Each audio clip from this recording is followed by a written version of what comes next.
Seasonal greetings. I am your host, the Iron Phantom, and welcome to this festive edition of the show, The Iron Phantom's Black Book. So, Christmas is upon us, and I thought, why not tell some terrifying Christmassy tales for the occasion? So, let us begin.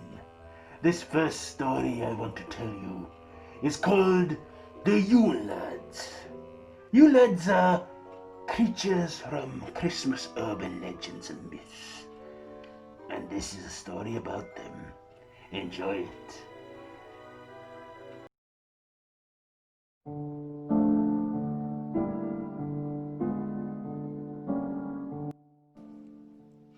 December, 1 year ago. A little boy named Benjamin is being picked on and bullied by some children at school. And his parents don't pay that much attention to him. Although it is a week before Christmas, Benji writes his letter to Santa saying, "Dear Santa, all I want is some good friends." And then he looked at himself in doubt and then ripped up the letter and let it blow out into the breeze, where someone or something caught the attention of it. Then, Christmas morning, he wakes up and finds he has some new friends. Little creatures known as Yule Lads. 1 year later, Benjamin is at school and is excited for his friends, the Yule Lads, to return. Over the past year, he has learned to stand up for himself and protect himself from his bullies. Then, when all the children are going home for the Christmas holidays, he notices that his mother has not turned up yet, nor his father. Then he decides to walk home on his own. There, a man in a car who is a predator sees him walking. Following him down the road, he eventually finds a quiet place where he is walking and gets out of his car and says, "Hey you, boy, I said to your parents I'd pick you up. No, I should not take rides from strangers. I'm not a stranger. I was sent by your mother. Now get in the car." "No, you did not. I said get in the car, boy." "No." Then, all of a sudden, a breeze came about. The predator looked around and heard footsteps, mischievous giggles around. Then he felt something scratch him and then attack him. Spooked by what had just happened, he gets in his car and drives away. As for Benjamin, he says, "Guys, you're back. I knew you would not let me down. Thanks for saving me from that creepy man. Come on, let's get home." The predator drives, walking along, paranoid that something is following him, stalking him. He then feels so paranoid he goes up to a policewoman, begging her to protect him from whatever it is he could not see. Then he begins to vomit all over the policewoman. Thinking he is someone under the influence, she arrests him and takes him to a cell, only to find out that he is a local predator that has been seen stalking children outside of the schools. In his cell he lays and is all relaxed and calm, until he notices something is looming above him. A Yule Lad that gets him and he screams. When they open the cell door, he has been ripped to shreds by this creature. At Benji's home, Benjamin is found by his father, saying, "Oh, where was he? I found him wandering nearby the park." "Benjamin, you should not wander off like that. You did not pick me up, though. You were late," said Benjamin. "I know. Me and your father, I thought he was going to pick you up, and he thought I was going to pick you up. Look, you're home now, that's the main thing. Now, wash up for dinner." "Okay." Benjamin washes for dinner. Then his father is at the door, saying, "Make sure you wash up nice, Benji.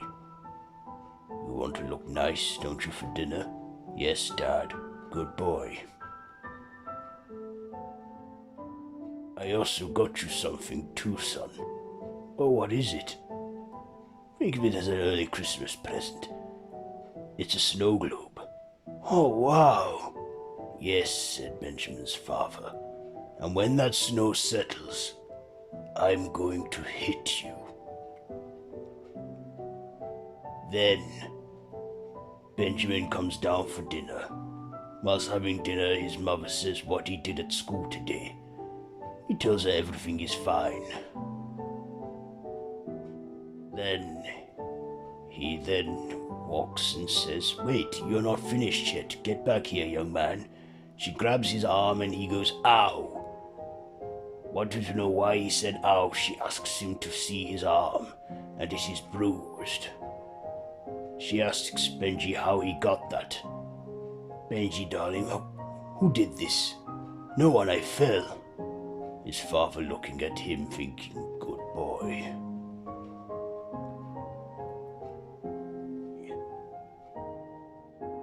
Christmas Eve had come.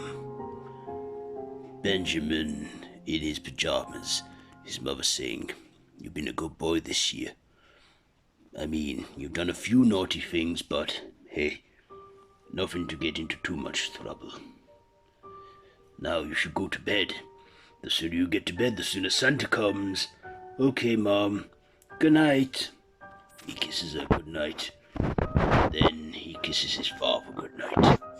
His father says, "Good boy." "Well, I might hit the hay soon myself. I'm very tired. Yes, I think we should have an early night. After all, it's a big day for Benjamin tomorrow." "Yes, it is." As they go and get ready for bed, Benjamin's father says, "I'm just going to kiss our son good night, but don't wake him if he's awake." Then Benjamin's father sees him in the bedroom. He says, "Who are you talking to?" "No one, Dad. I heard you talking to someone." "Who?" "No one." "Don't lie to me, boy." "I'm not lying." "Right. Well, maybe a good pasting will make you tell me who you were talking to." "I wasn't talking to anyone, Father." "Don't lie to me, boy," said Benjamin's dad. He then strikes him. He then says, "You're mean. I hate you." "Don't you say that. I'm your father." Benjamin's mother walks in and says, "What's going on?" "Dad keeps hitting me." Benjamin's mother then saying, "I thought you had gotten control of that, and you weren't going to hit him anymore." "Shut up, you cow." He then punches her. And then Benjamin's father says, "See what you made me do now? You made me hit your mother." "No, please don't," said Benjamin. Then Benjamin says, "Us they'll get you." "Who will?"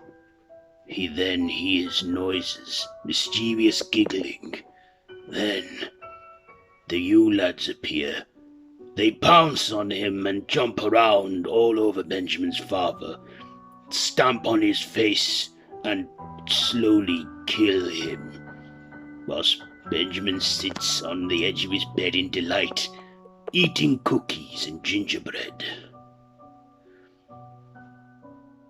The next morning, Christmas morning, Benjamin's mother wakes up in bed with a bruised face, wondering what the hell happened, having a vivid memory of someone or something taking her to bed. She goes downstairs and there she sees Benjamin sat at the table, eating a gingerbread house. Benjamin's mother says, "Benjamin, where is your father?" "He's dead." "What do you mean he's dead?" "They took care of him." "Who did? Where is your father, Benjamin?" "He's in the living room, but I wouldn't go in there." "Why?" "Don't go in there, Mom." Benjamin's mother enters the room, where she sees Benjamin's father dead, slumped on the chair, with candy canes all rammed down his throat, and his guts cut open with a jack-in-the-box rammed inside. Benjamin's mother screams in horror, saying, "Who did this?" Benjamin then says, "It was my friends." "What friends?" "The Yule Lads." Then Benjamin's mother says, "We need to call the police." "No, Mother, we're not calling the police now. Why don't we open presents?" "Benjamin, please." "Did someone do this?" "No, Mother, they did." "Didn't you guys?" Benjamin's mother then turns around and sees the Yule Lads, looking evil and mischievous and grinning. She says, "Benjamin, what is this? You never paid attention to me. You failed me as a mother. I know, and I want to be better." "No, it is too late," said Benjamin. "You failed, and you always let Dad hit me. Now you're going to pay. Get him, guys." Then the Yule Lads pounce on her. Later on that day, Benjamin is having Christmas dinner, enjoying a slice of turkey. He says, "This is the best Christmas ever, guys. Thanks for being my friends." "Merry Christmas to you too, Mom and Dad," as his parents were now sat at the table, sitting there looking lifeless and dead, with the Yule Lads also sat around the table. Benjamin smiled and was happy as ever. Did you enjoy that tale? Was it scary? Was it unsettling? Anyway, time for our final story of this episode and the series. And this story I'm going to tell you is called... well, it is the third installment of a horror series that has been on these last few Christmas specials. The third chapter in the Devil of Christmas series. But don't worry, you don't need to refresh or re-listen to the first two, because this is a completely new story, a new chapter for this series. So this is The Devil of Christmas, Krampus on Campus. Do enjoy it.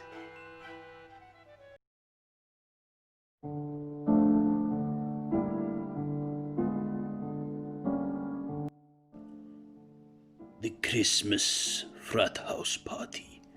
1 year ago, a young sorority girl named Ella is looking around for her boyfriend. She looks around and says, Sean, where are you?" Looking around, she finds a few rooms, and then she catches Sean in bed with another girl. Sean goes, "Ella, wait!" "Is that your girlfriend?" said the girl on top. Yes, it's my girlfriend, now get off.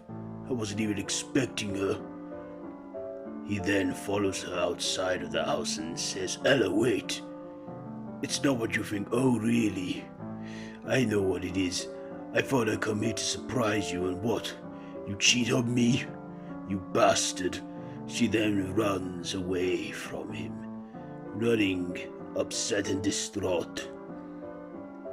She then goes back home to her sorority house where she lives. Well, her dorm. And then prays hard, wishing something bad would happen to him. Wishing hard, but someone did hear. 1 year later,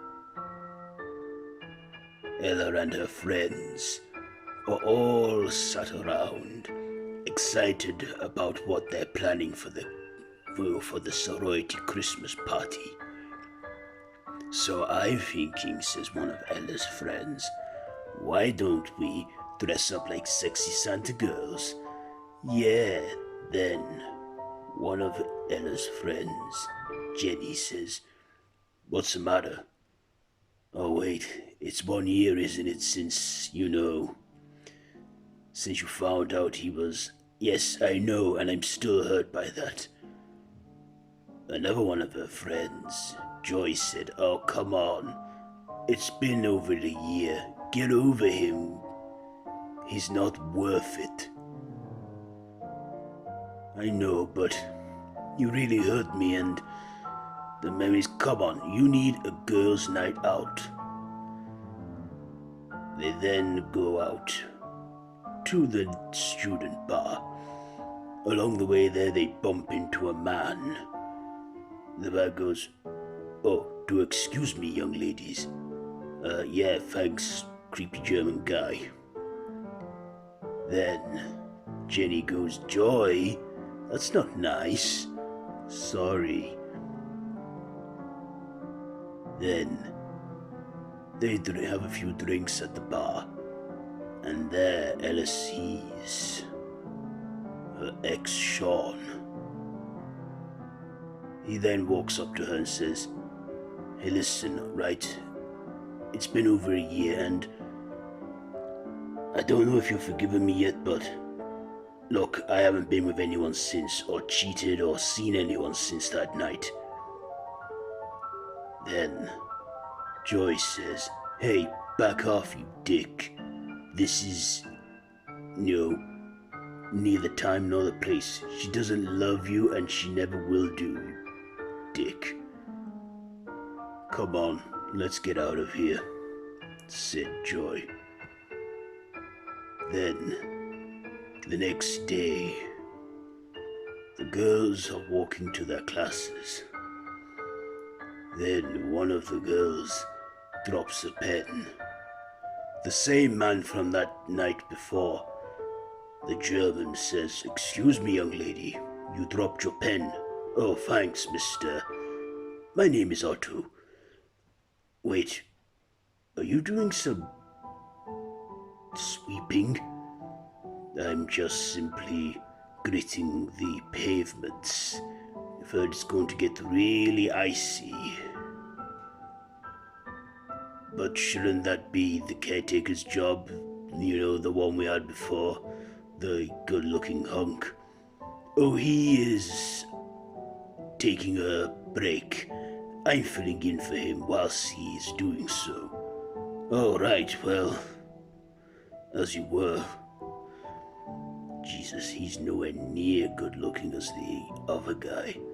Otto then looks at the girls and his eyes glow.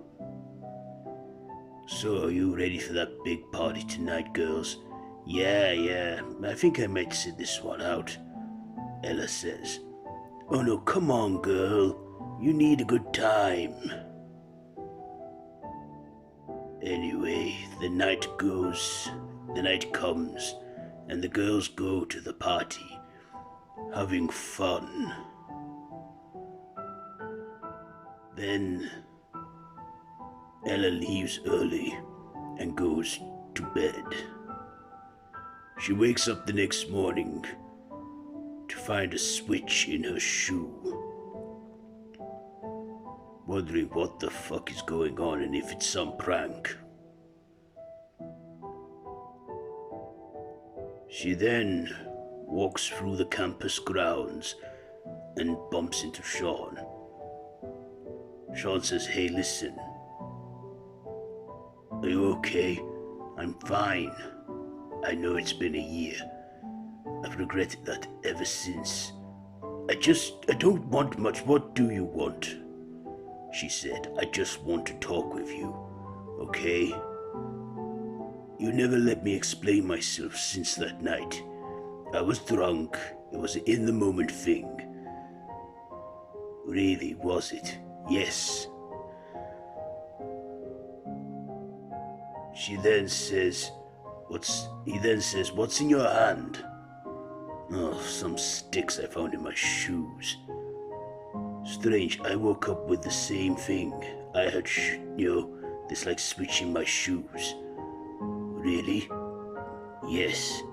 I thought it was just some prank from the guys." Then Ella says, "Look, I'm late for class."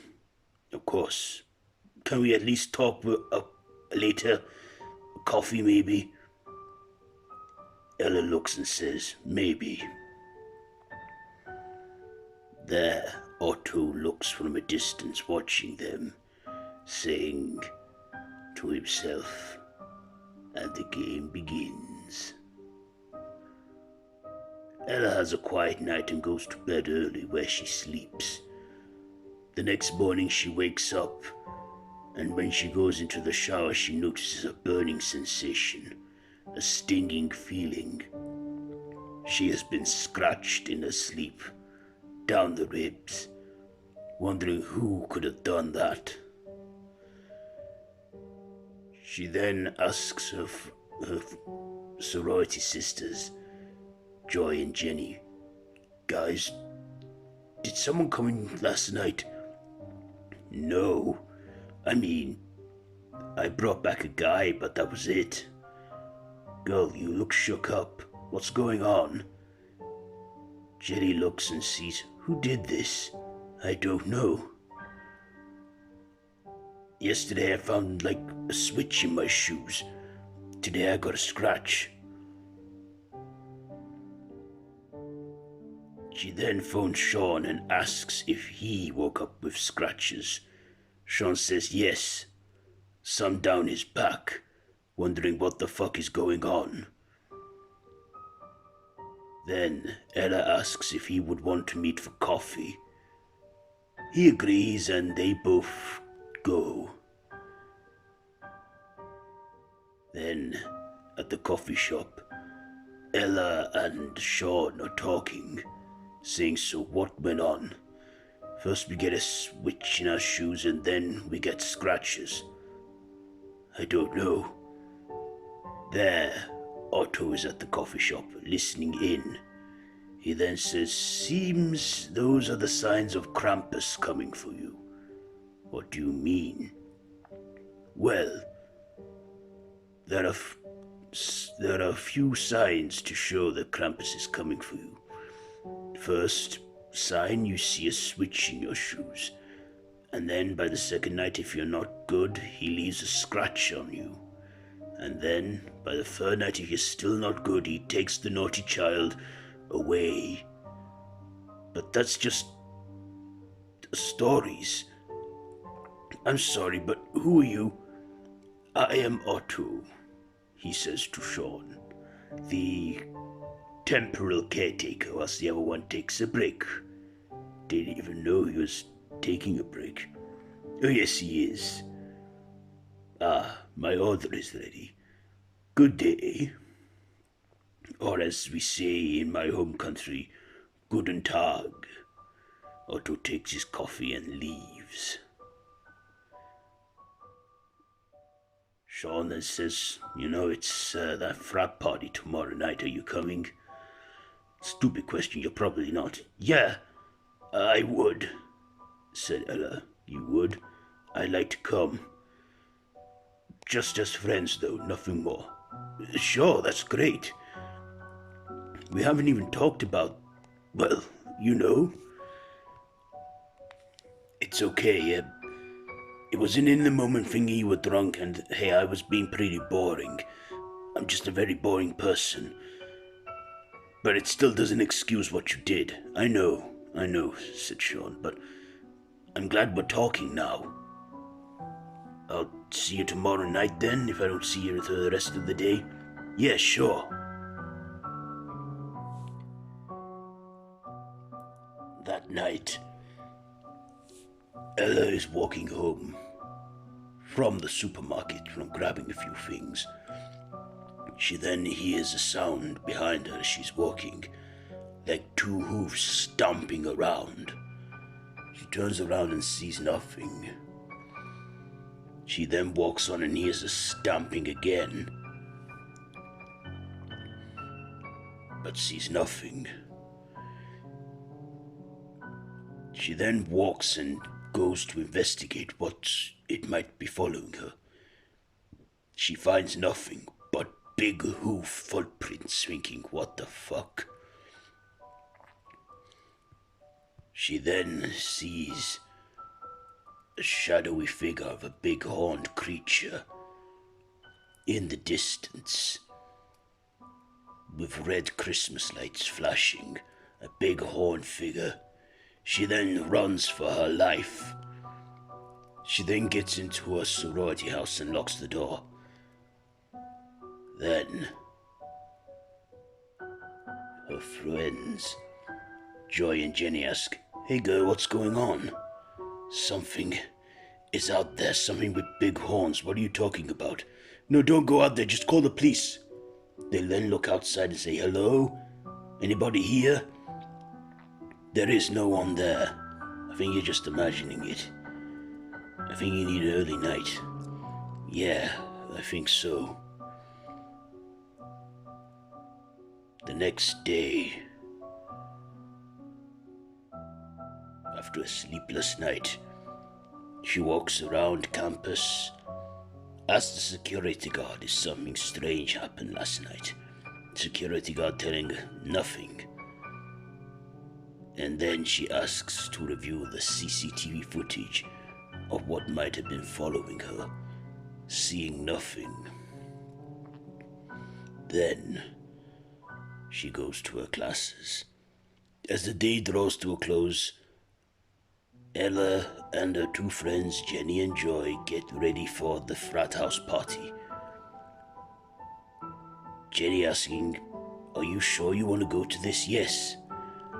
I need to move on with my life. I can't keep letting this get me down."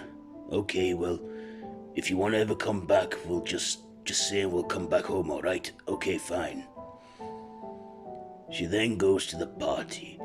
Everyone drinking, singing Christmas songs, playing beer pong, enjoying themselves.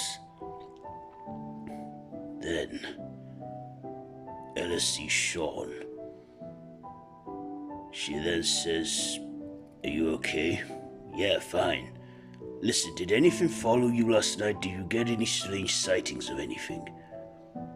"No. However, I did have a dream that something was looming over me whilst I slept. A big demon-like goat man. Just like that Krampus that German caretaker told us." "Krampus, yeah. It's all bullshit, right?" "Yeah, sure." In the bathroom, one of the students is on the toilet, taking drugs. He then hears a knock on the door. He says, "Occupied." A thump is heard once again. He says, "Listen, you better leave here before I come out here, or you're gonna be one sorry a-hole."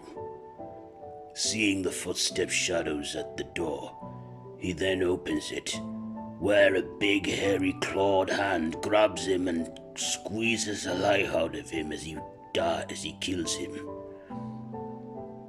Then, all of a sudden, the party is abruptly stopped when the drughead's body is thrown into the party.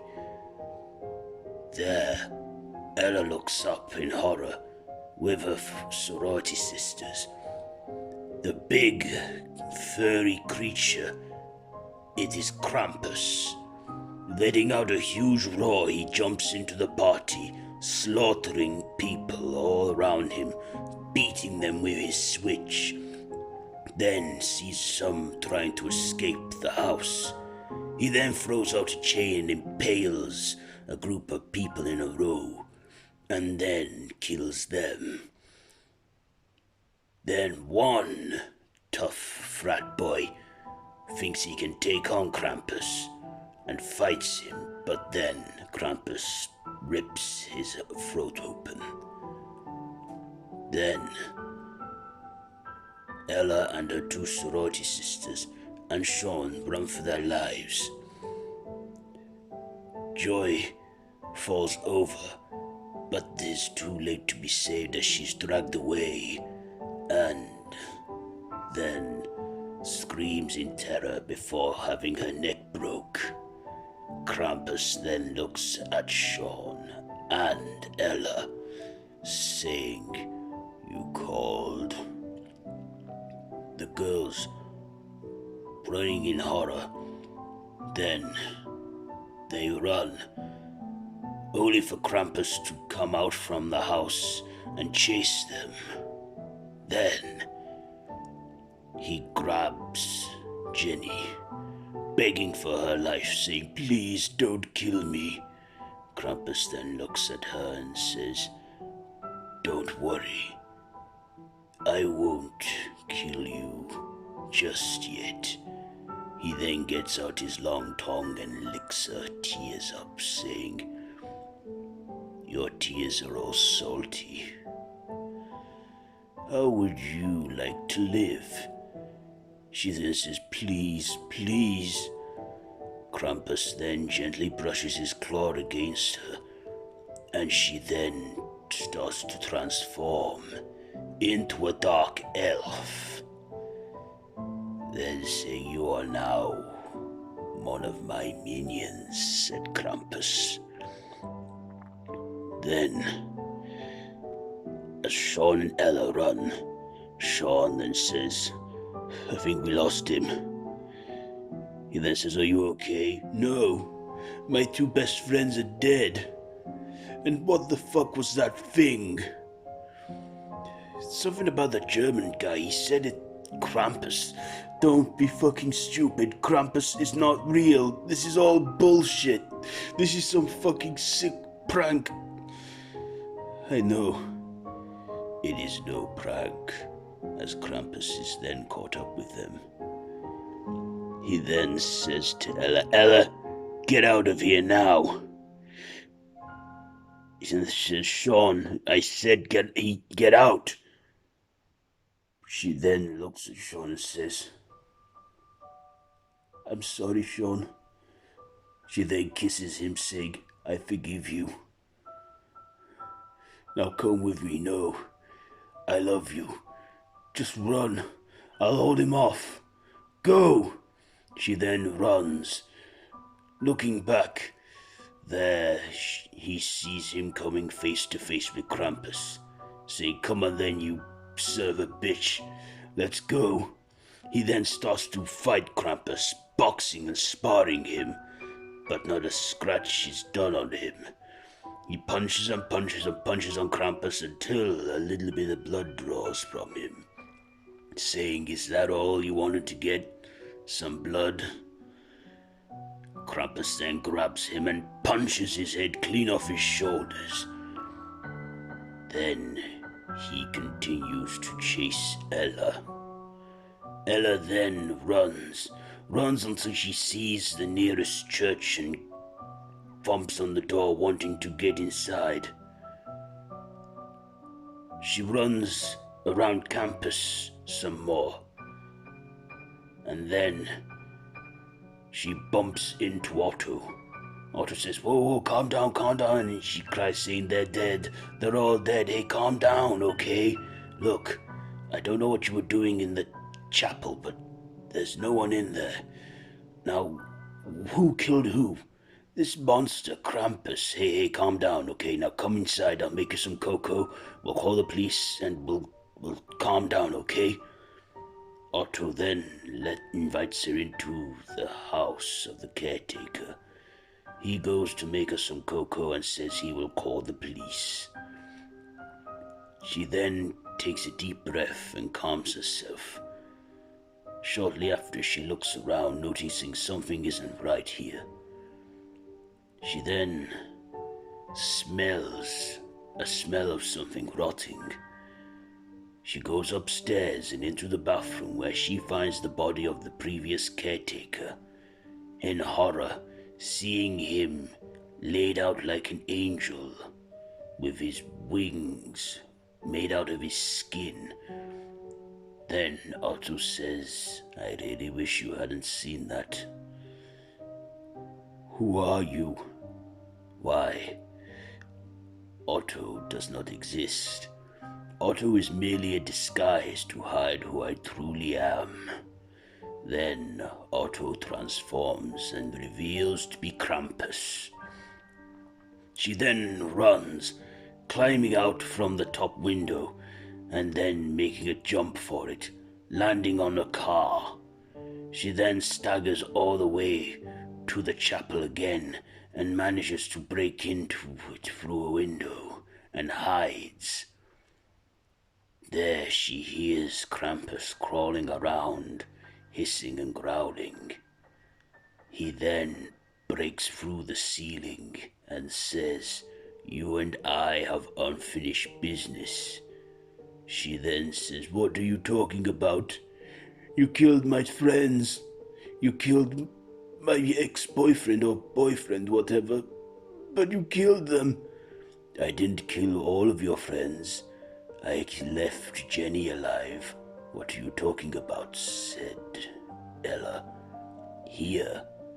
Ella looks and sees Joy, now a dark elf, saying, What's he done? He's freed me from death. I have become an agent of Krampus. Laughing and chuckling and cackling. He then tells her to calm down and go about her business, teleporting her to his workshop. Ella then says, Okay then, whatever you're going to do to me, do it, just kill me, please. Oh, Ella, said Krampus, I don't want to kill you. You called on me. What are you talking about? A year ago, at the frat house party when you caught Sean cheating, you prayed and wished something bad would happen to him. And I heard your call. I can only come out around December time. You wanted this. I gave it to you. No, I was angry. I wasn't thinking. Well, it is too late. What done is done. Anyway, I don't want to kill you. Someone has to answer for all of this mess that I have made, and I have much other things to attend to. Then police sirens are heard in the background. Krampus is saying, Well, I best be going. You stay good now, because I'll be keeping a close eye on you. Krampus then turns into snow and flies away into the breeze, returning to his lair. As for Ella, she walks out and goes up to the police. Seeing police cars pull up everywhere, one cop goes up to her saying, Are you okay? Are you alright? Do you know what's happened? She then looks up to the policeman and says, I got my wish. She is then in an interrogation room with a cop saying, So we'll go for this again. A guy dressed as this devil of Christmas, Krampus on campus or whatever, did all these crazy murders. I mean, it would have took immense strength for someone to do all those things that were done to those students. But of course, there's no such thing as this Krampus, it's just a story. Ella then says, it's real. He is real. 1 year later, Ella is in a mental ward, a psychiatric hospital. She then sees a Christmas tree and tries to set it on fire. That is when security comes and injects her to calm her down. Living with the memory of what happened the year before. The horrors of Krampus. Meanwhile, as it pans out, we see her in a snow globe, closely watched by Krampus. He then says, still a bit naughty. He then places his snow globe on the shelf and sits by the fire with a book. Looking in it, he sees the message of someone else wishing something bad on someone, and then says, well, I've got a job to do. And there you have it. The 2 stories of this festive special. Did you enjoy them? Did you not? Did it scare you? Do let us know down in the comments below. And if you like this video, be sure to give it a big thumbs up. Subscribe to the official Random Horror YouTube channel and hit that notification bell. Well, that is it for this festive special and the entire volume 3 of this show. You can check out volumes 1 and 2 as well as volume 3 on the channel. And you can hear all the stories from the start. I'll be seeing you all again. I don't know where, I don't know when, but we'll meet again someday. Very soon. I have been your host, the Iron Phantom. And I would like to wish everyone a very Merry Christmas and a Happy New Year. God knows we need it. The year we've had, we could do with a fresh start. So yes, as I said, happy holidays and all the best for 2021. And until next time, don't have nightmares.